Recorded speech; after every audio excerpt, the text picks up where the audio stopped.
Bonsoir à tous, bienvenue, nous sommes le mercredi 21 décembre. C'était aujourd'hui la dernière audience générale du Saint-Père avant Noël. Le pape a poursuivi son cycle de catéchèse sur l'espérance chrétienne, une espérance qui rentre dans le monde le jour de Noël avec l'incarnation du Fils de Dieu. On écoute un résumé de la catéchèse du pape. Frères et sœurs, à quelques jours de Noël, je voudrais réfléchir à ce moment où, pour ainsi dire, l'espérance est entrée dans le monde avec l'incarnation du Fils de Dieu. La naissance du Christ nous parle d'une espérance fiable, visible et compréhensible parce que fondée sur Dieu. Espérer pour le chrétien signifie la certitude d'être en chemin avec le Christ vers le Père qui nous attend.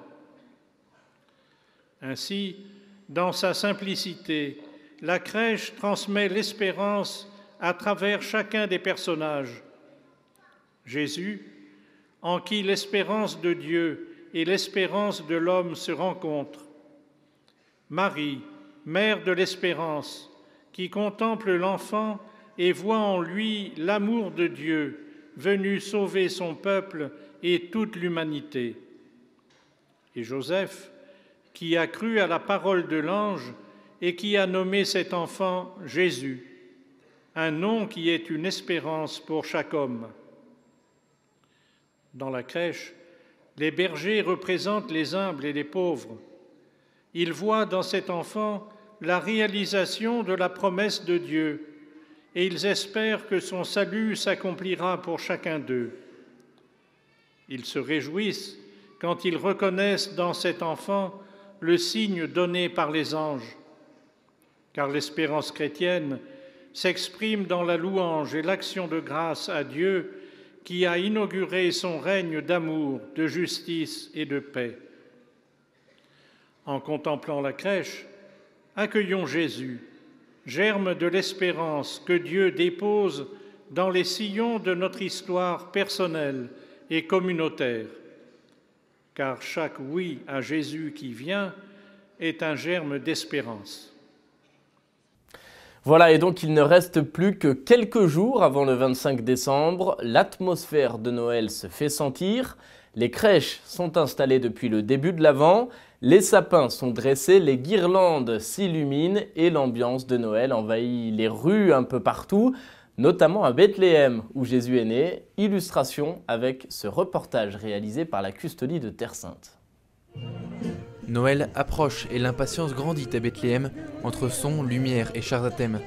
C'est ainsi que dans la soirée du dimanche 11 décembre, un défilé joyeux et haut en couleurs a parcouru pour la seconde année consécutive la rue principale de la ville palestinienne. Les gens du monde entier ont une histoire à raconter et la nôtre est certainement la plus belle. C'est l'histoire de la Nativité. C'est un événement ancien, mais nous avons voulu le raconter de manière nouvelle, qui soit attrayante pour les enfants.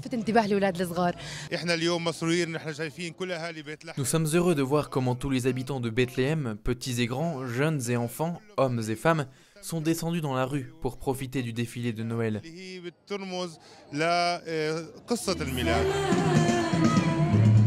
Un défilé avec des chars à thème qui voulaient représenter de diverses manières la venue de l'enfant Jésus dans la grotte de Bethléem. Le but de cet événement, répandre un climat de joie et de bonheur parmi ceux qui ont fait le déplacement. 7 scènes ont été représentées. Chacune d'elles raconte l'histoire de façon originale. Elles évoquent Marie et Joseph à Nazareth, la Nativité, les bergers et les rois mages. Nous avons également choisi de représenter des symboles que les gens aiment voir en cette période de Noël. Le Père Noël, des bonhommes de neige, du blanc, du rouge, tout pour créer parmi les enfants une ambiance de joie et de fête. Des centaines de personnes ont rempli les rues de la ville pour assister à la parade et prendre des photos. Joie et sourire sur les visages des petits et des grands. Bethléem attend Noël. Voilà, c'est la fin de cette émission. Merci de l'avoir suivi. Je vous souhaite à tous une excellente soirée. À demain.